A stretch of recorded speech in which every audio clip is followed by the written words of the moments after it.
ایک نوجوان صحابی تھا، اس کی شادی کی پہلی رات تھی، دلہن گھر میں انتظار میں بیٹھی ہے۔ یہ نوجوان میرے حضور کے پیچھے عشاء کی نماز پڑھنے مسجد نبوی میں گیا۔ نماز کے بعد اس نے معمول کے مطابق جیسے یہ میرے حضور علیہ السلام کا چہرہ دیکھا تو اسے بھول گئی اپنی شادی، بھول گئی اپنی دلہن، آقا کے جلووں میں اس طرح کھویا اسے پتہ ہی نہ رہا کہ آج میری سہاگ رات ہے۔ ہائے، یہ دلہا صحابی میرے حضور علیہ السلام کو تکتا چلا جا رہا ہے۔ کافی وقت گزرنے کے بعد میرے حضور نے خود فرمایا، دلہے میاں تیری شادی کی پہلی رات ہے، دلہن تیرا انتظار کر رہی ہے، جانا اپنی دلہن کے پاس۔ کہا حضور جیسے آپ کا حکم۔ یہ صحابی درود پڑھتا ہوا اٹھا، اپنے گھر میں دلہن کے کمرے کے اندر داخل ہوا، جوتے اتارے، دلہن کی چارپائی پہ بیٹھا۔ اب جیسے ہی جوان کا ہاتھ گیا دلہن کے گھونگھٹ کی طرف کہ چہرے سے کپڑا ہٹا کر اپنی شریک حیات سے محبت بھری باتیں کر لوں، قریب تھا کہ دلہا دلہن آپس میں ہم کلام کرتے، ابھی ہاتھ گھونگھٹ کی طرف جا رہا تھا کہ گھونگھٹ اٹھاؤں تو پیچھے ایک دم مدینے کی گلی سے حضرت بلال کی آواز آئی، مدینے والو جہاد کے لیے حکم آ گیا ہے، تمہیں محمد عربی بلا رہے ہیں۔ بلال نے آواز دی، مدینے والو جلدی باہر نکلو، کل تم نے اپنے سروں پہ کفن باندھ کر محمد عربی کے قدموں پہ اپنی جان قربان کرنی ہے۔ ہائے، بلال کی آواز سن کر گھونگھٹ کی طرف جاتا ہاتھ رک گیا، قدم چار پئی سے اتر آئے، جوتا پہن کر تلوار ہاتھ میں لی، جوان صحابی باہر نکلنے لگا کہ دلہن دوڑ کر قدموں سے لپٹ گئی۔ کہا نوجوان شادی کی پہلی رات ہے، تو نے ابھی میرے چہرے سے نقاب ہی نہیں اٹھایا، میرے سرتاج مجھے چھوڑ کے کہاں جا رہے ہو؟ نوجوان نے جھٹکا دیتے ہوئے کہا، او نادان مجھے مت روک، اس لیے کہ مجھے میرے سرتاج نے بلایا ہے۔ یہ نوجوان سیدھا میدان جنگ میں گیا، جنگ لڑتا رہا، کافروں کو فنار کرتا رہا اور خود بھی سر سے پاؤں تک زخمی ہو گیا۔ اتنا زخمی ہوا کہ سینے میں نیزہ اس طرح پہ وسط ہوا کہ یہ نوجوان گھوڑے سے گر گیا۔ جب گھوڑے سے گرا خود کو آقا کی طرف گھسیٹتا چلا جا رہا۔ صحابی قریب آئے، نوجوان کدھر کو جا رہا ہے؟ کہا صحابیو مجھے مت روکو، میرا وقت آخر آ گیا ہے، چاہتا ہوں جس محبوب کے لیے اپنی سہاگ رات لٹائی ہے، اس محبوب کو آتے دیکھا تھا، بس اسی کو جاتے دیکھنا چاہتا ہوں۔ صحابی اس دلہے کو اٹھانے لگے کہ اسے آقا کی طرف لے جائیں، ادھر سے آقا نے آواز دی، صحابیو میرے دلہے کو میرے پاس نہ لے آنا، اسے میرے پاس نہ لے آنا، اس لیے کہ آج میں اپنی امت کے جوانوں کو بتانا چاہتا ہوں کہ جوانوں جو بھی میرے مشن اور دین کے لیے اپنی سہاگ راتیں لٹا دیتے ہیں پھر وہ مجھے ملنے نہیں آتے بلکہ انہیں ملنے محمد خود چل کے جاتا ہے۔ حضور علیہ السلام نے دوسرے صحابیوں کو بلایا، کہا صحابیو آج جس نے دنیا میں جنتی کو دیکھنا ہے وہ میرے دلہے کو دیکھ لے۔ ایک دن حضرت سیدنا موسیٰ علیہ السلام خطاب فرما رہے تھے تو مجمع کے سامنے میں سے ایک شخص گزرا، موسیٰ علیہ السلام نے اس شخص کی طرف اشارہ کرتے ہوئے فرمایا کہ یہ کل مر جائے گا، یہ کل مر جائے گا، اس کی زندگی کا آج آخری دن ہے۔ اسی مجمع میں سے اس شخص کا ایک دوست بیٹھا تھا، یہ دوست اٹھا دوڑ کر گیا اس کے پاس، میاں تیرے لیے ایک بری خبر ہے۔ اس نے کہا کون سی خبر؟ کہا تیری زندگی کا آج آخری دن ہے، تو کل مر جائے گا۔ کہا موسیٰ اللہ کا نبی ہے، اس کی زبان سے جب بھی نکلتا ہے سچ ہی نکلتا ہے۔ موسیٰ نے کہا تو کل مر جائے گا، میاں تو نے کل مر جانا ہے، آج کا دن ہے، تیرے پاس جو کھانا ہے کھا لے، جو پینا ہے پی لے۔ اس نے کہا میاں تیری مہربانی ہے، تو نے مجھے موت سے آگاہ کیا ہے، لہذا اب میں بندوبست کر لیتا ہوں۔ اب یہ شخص موت کی بری خبر سن کر اپنے گھر گیا، غلاموں کو کہا کہ جتنا بھی میرا اناج گندم پڑا ہے باہر نکالو۔ اب ساری گندم باہر نکل آئی، اناج باہر نکل آیا، خزانہ باہر نکل آیا۔ اب اس شخص نے کہا غریبوں کو، یتیموں کو، مسکینوں کو اعلان کرو کہ وہ آئیں، اپنی اپنی مرضی سے جو چاہیں وہ لے جائیں۔ غریب آ گئے، یتیم آ گئے، مسکین آ گئے، اب اپنی ہاتھوں کی کمائی آنکھوں کے سامنے لوگ اٹھا کے جا رہے ہیں۔ یہ شخص سورج کو دیکھ رہا ہے کہ ابھی غروب ہوا اور آج ہی میں مر جاؤں گا، آج میری زندگی کا آخری دن ہے، ظہر ہو گئی، عصر ہو گئی، مغرب ہو گئی، عشاء ہو گئی، سورج غروب ہو گیا، ابھی موت کا فرشتہ نہ آیا۔ اب یہ جو خبر دینے والا شخص تھا یہ صبح سویرے گھر سے نکلا، میں جاؤں میرا دوست مر گیا ہوگا، جا کے اس کو غسل دوں، اس کا جنازہ پڑھاؤں، اس کی تدفین کروں۔ وہ گھر سے باہر نکلا، آیا اس مرنے والے دوست کے گھر دستک دی، یہ مرنے والا دوست خود اٹھا، اس نے دروازہ کھولا تو وہ دیکھ کے حیران رہ گیا، او میاں تو نے تو کل مر جانا تھا۔ ہاں جی میں تو زندہ ہوں، دیکھ لو تیرے سامنے نہیں۔ اس نے کہا پھر آج چلتے ہیں موسیٰ علیہ السلام کے پاس۔ یہ دونوں شخص موسیٰ علیہ السلام کے پاس گئے، اس نے کہا حضرت آپ ہی نے تو کل کہا تھا کہ یہ کل مر جائے گا، ابھی تک یہ مرا تو نہیں ہے، ابھی تک تو یہ زندہ ہے۔ موسیٰ علیہ السلام نے دونوں ہاتھ اٹھائے، عرض کیو میرے کریم رب تو نے ہی تو مجھے کہا تھا کہ یہ شخص کل مر جائے گا، ابھی تک یہ یہ مرا نہیں ہے۔ غیب سے آواز آئی، موسیٰ یہ کل مرنے ہی والا تھا، لیکن جب اس نے اعلان کیا کہ میرا سارا خزانہ باہر نکالو، اناج گندم باہر نکالو، یتیموں کو بلاؤ، مسکینوں کو بلاؤ، اللہ کے نام پر سب کچھ قربان کر دو، تو اے موسیٰ ایک یتیم بچہ آیا، اس نے اس کے گھر سے تھوڑی سی گندم اٹھائی، گٹڑی بنا کے سر پہ رکھ کے جا رہا تھا، جاتے جاتے اس کے منہ سے بے ساختہ جملہ نکل گیا، یا اللہ اس کی عمر لمبی کر دے، یا اللہ اس کی عمر لمبی کر دے۔ موسیٰ مجھے حیا آتی ہے، بندہ میری مخلوق کی خدمت کرے میں اسے لمبی عمر نہ دوں۔ موسیٰ اس بچے کی دعا کے صدقے میں نے اس کی 100 سال عمر لمبی کر دی۔ پردیس میں رہنے والوں سے اگر پوچھا جائے میاں تمہارے بال سفید کیوں ہو گئے، تو جواب یہی ملتا ہے جی وہاں کا پانی صحیح نہیں۔ اچھا بال جھڑ کیوں گئے ہیں، کہتے ہیں جی وہاں کا پانی صحیح نہیں۔ یار ابھی سے تمہیں دل کی تکلیف ہونے لگ گئی ہیں، آخر کیوں، کہتے ہیں جی وہاں کا پانی صحیح نہیں۔ تو یار تمہاری نظریں کمزور ہو گئی ہیں، صحت خراب ہو گئی ہے، آخر یہ سب کیوں ہوا، تو پردیسی جواب دیتا ہے میاں وہاں کا پانی صحیح نہیں ہے، وہاں کا پانی کڑوا ہے، میرا اللہ جانتا ہے، اگر ان پردیسیوں کے اندر جھانک کر کے دیکھ لیں تو دکھوں کے انبار لگے ہوئے ہوتے ہیں، کسی کو بہن یا بیٹی کی شادی کا غم، کسی پردیسی کو ماں کا غم، کوئی بچوں کے سر پر چھت کے لیے مشقتیں کاٹ رہا ہے، تو کسی پردیسی نے اپنے باپ کا قرض اتارنا ہے، کسی نے بچوں کو عمدہ تعلیم دینی ہے، تو کسی پردیسی نے بھوک سے نڈھال بچوں کے منہ میں نوالا دینا ہے۔ اگر ان کے اندر جھانک کر کے دیکھ لیں تو دکھوں کے انبار لگے ہوئے ہوتے ہیں۔ مسجد نبوی کے کونے میں بیٹھا شخص دعا مانگ رہا تھا، یا اللہ میں تجھ سے اس لیے مانگ رہا ہوں کہ تو میرا رب جو ہے، تو میرا مالک جو ہے، اور میرے کریم رب تیرے علاوہ میرا ہے بھی تو کوئی نہیں نا۔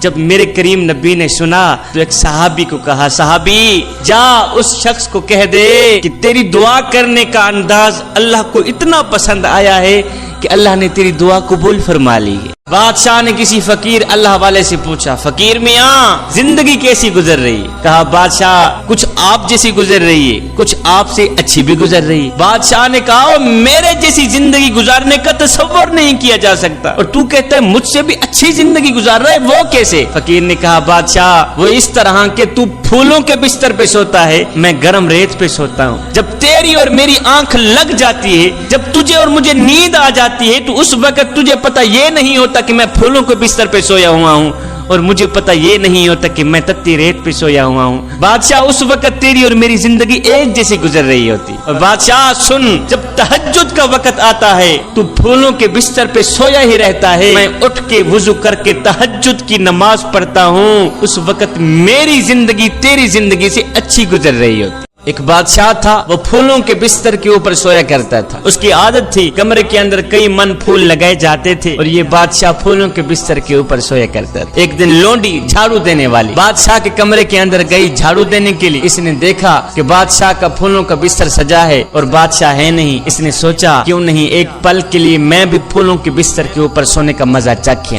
اس لونڈی نے کیا کیا، جھاڑو رکھا نیچے، چڑھ گئی بادشاہ کے پھولوں کے بستر کے اوپر، چڑھ گئی بادشاہ کے پھولوں کے بستر کے اوپر، لیٹی سر رکھا، آنکھ لگی، نیند آ گئی، ادھر سے نیند آئی، ادھر سے بادشاہ بھی آ گیا۔ بادشاہ نے دیکھا آئیں 2 ٹکے کی نکرانی بادشاہ کے پھولوں کے بستر کے اوپر چڑھ کے سوئی، اس کی جرت کیسی ہوئی؟ بادشاہ نے سوٹا اٹھایا، مارنے لگ گیا۔ اب بادشاہ اوپر سے مار رہا تھا، نیچے یہ لونڈی روتی بھی ہے ہنستی بھی ہے، روتی بھی ہے ہنستی بھی۔ بادشاہ نے سوٹا رکھا نیچے، کہا پہلے تو یہ بتا کہ تو روئی کیوں ہے، ہنسی کیوں، روئی کیوں ہے، ہنسی کیوں ہے؟ اس لونڈی نے کہا بادشاہ روئی اس لیے ہوں کہ مجھے درد ہو رہی ہے، اور ہنسی اس لیے ہوں کہ اس وقت میں سوچ رہی ہوں کہ جو ایک پل کے لیے پھولوں کے بستر کے اوپر چڑھ کے سوئے اسے اتنی سزا مل رہی ہے، اور جو ساری زندگی پھولوں کے بستر کے اوپر چڑھ کے سوتا رہے اسے کتنی سزا ملے۔ ایک نوجوان تھا 20 سال رب کی نافرمانی کرتا رہا۔ ایک دن میرے اللہ نے فرمایا موسیٰ جا کے اس بندے کو کہہ دو کہ ہم اس سے ناراض ہیں،